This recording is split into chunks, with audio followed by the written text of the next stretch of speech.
Cora, temos livro? Olha, eu ando dizendo muito que esse é um dos melhores livros que eu li ultimamente. Ah, mesmo? Que coisa. Porque eu imagino que é uma sorte, porque a gente está numa fase de bons lançamentos, viu? Então, esse livro de hoje se chama Pequenas Coisas Como Essa. Esse livro já virou filme. Ele foi finalista do Booker Prize de 2022. Uau! A tradução é da Adriana Lisboa. Ele é uma edição da Relicário, que é uma pequena editora, da Claire Keegan, que é uma das mais importantes escritoras irlandesas do momento. Bom, então eu recebi esse livrinho. Booker Prize, que é o principal prêmio britânico de Eu acho que é o literatura, principal prêmio de literatura. Ele é o que mais chama atenção, tirando o prêmio Nobel, naturalmente, mas é outro. Pulitzer nos Estados Unidos, né? Mas não é tão importante quanto o Booker em termos de ficção, sabe? De melhor romance dos últimos. Eles têm, eu acho que até por força da língua inglesa, que é a língua mais falada hoje, eu acho, né? A língua inglesa é mais falada. É a língua universal, né? Talvez o chinês seja mais falado. Aí entra naquela. Mas a língua da diplomacia internacional é o inglês. Então, o Booker chama muita atenção. Você tem outros prêmios muito importantes. Tem o Strega na Itália, você tem o Goncourt na França, tem o Femina. Bem, tem montes, né?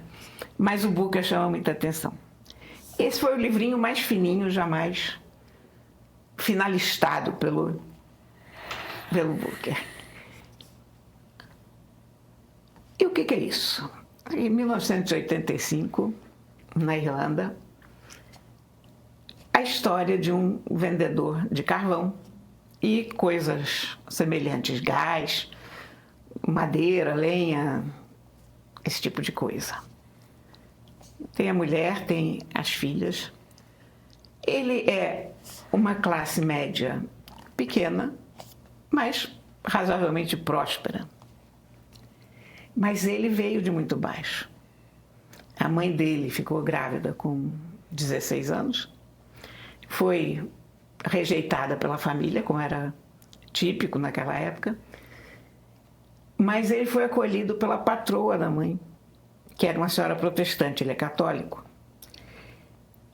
E ele cresceu com uma boa infância, mas ele não é aquela família da senhora que o acolheu, quer dizer, ele está um degrau abaixo.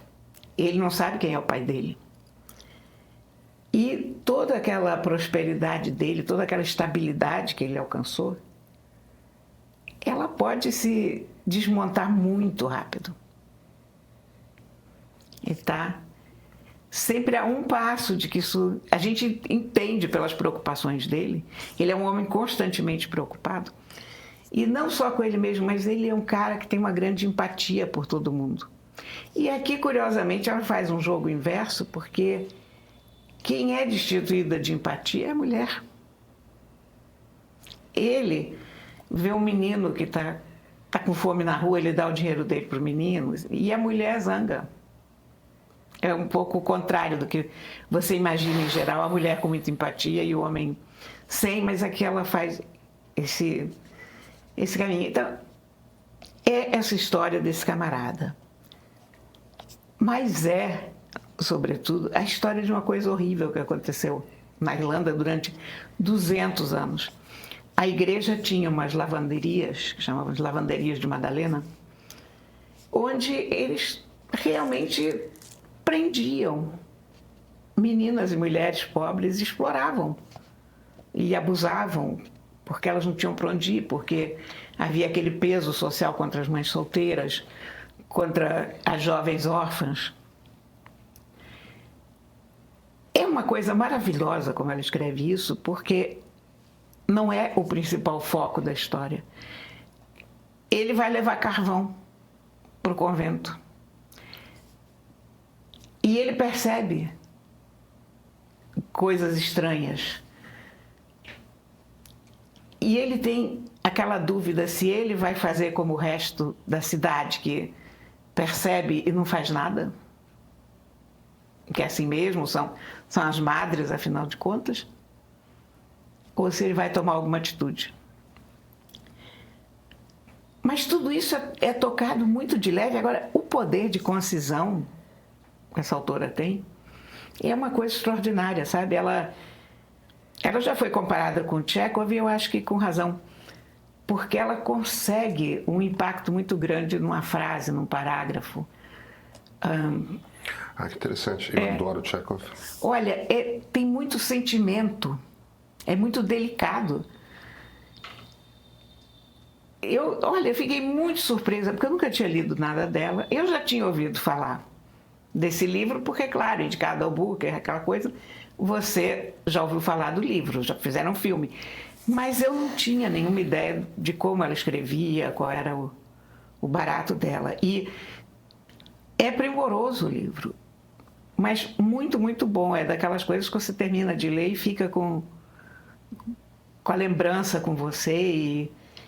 E esse personagem, o Bill Furlong, que é o carvoeiro, ele é muito bem feito, muito bem escrito, ele é muito real. Você consegue ter uma simpatia por ele, você consegue entender ele de uma forma muito profunda. Enfim, está aqui, belo livrinho, sabe? Editora Relicário. Acho que é a primeira vez que eu recomendo um livro dessa editora. Pequenas coisas como estas. Está aqui. E ele está na lista dos 100 melhores livros do século XXI do New York Times. Eu quero ler. É muito bom. E, curtíssimo, é uma coisa que a gente lê numa tarde. Você pegar um voo, você lê isso num voo para algum lugar. Não numa ponte aérea, mas num voo um pouquinho mais comprido, você lê. De repente vai ser minha leitura de fim de semana. Pronto.